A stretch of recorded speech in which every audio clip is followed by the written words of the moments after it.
Une personne normale passe plus de 3 heures par jour sur son téléphone. Cela peut ne pas sembler beaucoup, mais c'est plus d'1 mois et demi par an tout de même. Alors, vu tout ce temps que tu passes à le regarder, tu as peut-être remarqué qu'il manque 1 ou 2 boutons sur ton nouveau téléphone. Ce n'est pas ton imagination, le bouton Home a tendance à disparaître. Et ce n'est peut-être pas le seul. Les smartphones perdent peu à peu leurs boutons depuis des années.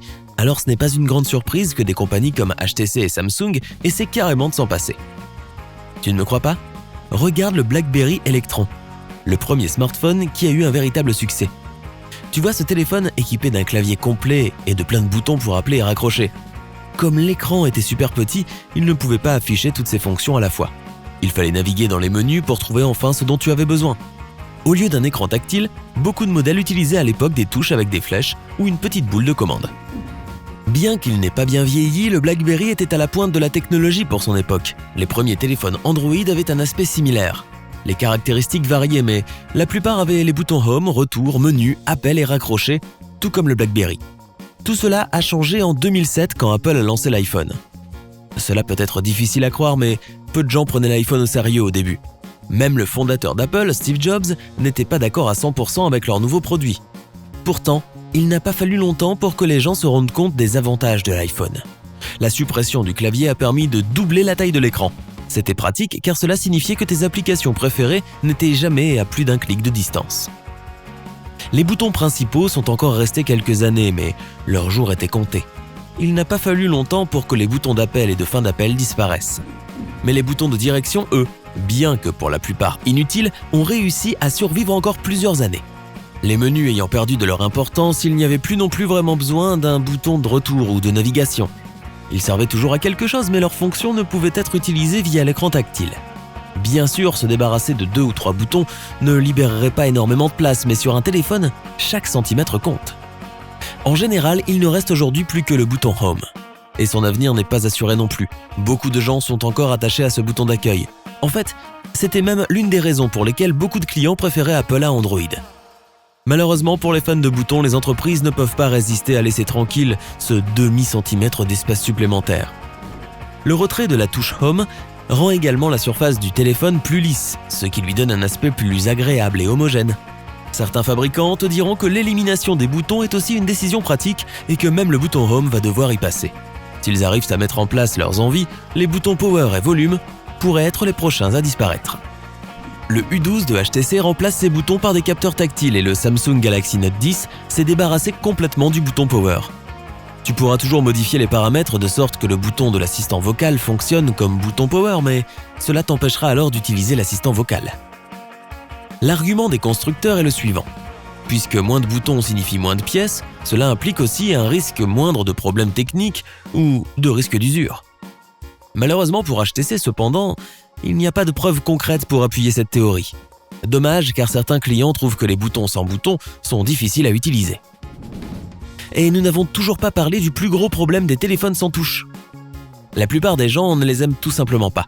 Sans rétroaction physique, il peut être difficile de dire si tu as bien appuyé sur un bouton. Sans parler du fait qu'il y a quelque chose de satisfaisant dans le fait de cliquer sur une touche dans la vraie vie. C'est ce dont les gens parlent quand ils utilisent l'expression « dispositif haptique ». De nombreux appareils vibrent pour simuler l'effet d'une pression sur un vrai bouton, mais ce n'est pas la même chose. C'est pourquoi beaucoup de gens pensent et espèrent que les téléphones sans boutons ne sont qu'une mode. Mais je voudrais bien connaître ton opinion. Tu penses que les surfaces planes sont la voie de l'avenir ou est-ce que le bouton Home te plaît vraiment ? Fais-le moi savoir dans les commentaires. Il est donc possible que tout cela ne soit qu'une tendance passagère, et ce ne serait pas la première à avoir fait un petit tour et avoir disparu. Par exemple, regarde le Sony Xperia qui est livré avec une manette de jeu intégrée. L'Xperia n'est pas nécessairement un mauvais téléphone, mais combien de personnes voudraient d'un téléphone qui soit aussi une PSP ? On promettait aux clients un appareil qui pouvait aussi servir de console de jeux portable. C'était peut-être une bonne idée en théorie, mais très peu de développeurs de jeux vidéo ont cru à ce nouveau produit de Sony. L'échec fut donc cuisant, car personne ne voulait jouer aux jeux vidéo avec son téléphone. Bien tenté, mais non. Sony n'est pas la seule entreprise à avoir eu des déceptions avec une nouvelle idée. Jette un coup d'œil aux produits Samsung Smart Scroll, AirView et Galaxy Beam. Ils sont tous très beaux dans les publicités et auraient été fantastiques s'ils avaient fonctionné comme prévu, mais ça n'a pas été le cas. La fonction Smart Scroll était une fonction incluse dans le Samsung Galaxy X4 qui permettait à ton téléphone de faire défiler les pages automatiquement vers le haut et vers le bas.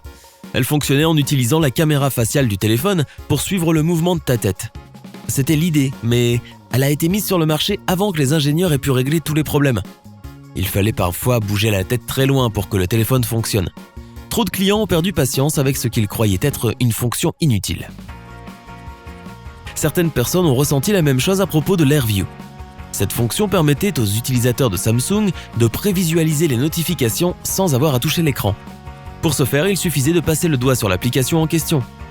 AirView permettait généralement de savoir ce que tu pointais, mais il ne fonctionnait qu'avec une poignée d'applications. Comme pour la Sony Xperia, les développeurs n'ont pas accroché et donc pas suivi.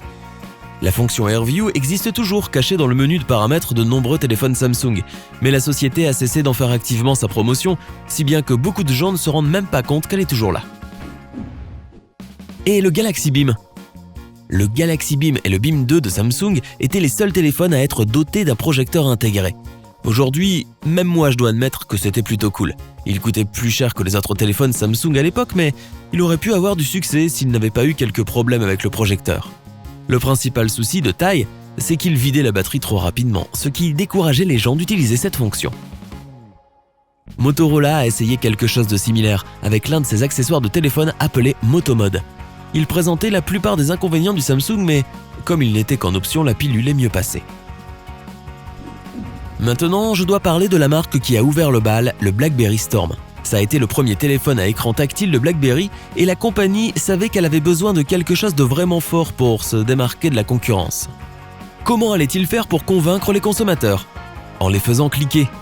L'écran était doté d'un système appelé SurePress qui était conçu pour imiter le son et la sensation d'un clavier physique.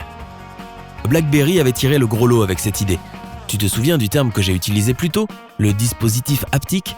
Les gens aiment vraiment quand les appareils leur donnent une réponse physique. Une partie de ce qui a rendu la PlayStation originale célèbre était que c'était la première console à inclure une manette vibrante. En théorie, cette même idée s'applique à l'écriture sur un téléphone. Malheureusement, BlackBerry a peut-être volé un peu trop près du soleil lorsqu'ils ont essayé de simuler la sensation exacte d'un clavier. Leur SurePress a globalement accompli ce qu'ils avaient prévu de faire, mais il avait aussi un effet secondaire qui était de ralentir la frappe. En soi, cela aurait pu ne pas être si grave, mais le vrai problème était qu'il utilisait aussi du temps et de l'argent qui auraient pu être dépensés autrement pour régler les problèmes liés à la performance générale de l'appareil. C'est agréable d'avoir un clavier réaliste, mais pas s'il empêche le téléphone d'être un téléphone. Bien tenté aussi, mais... si tu as appris quelque chose de nouveau aujourd'hui, alors donne un j'aime à cette vidéo et partage-la avec un ami. Et voici d'autres vidéos que tu devras apprécier. Il suffit de cliquer à gauche ou à droite et de rester du côté sympa de la vie.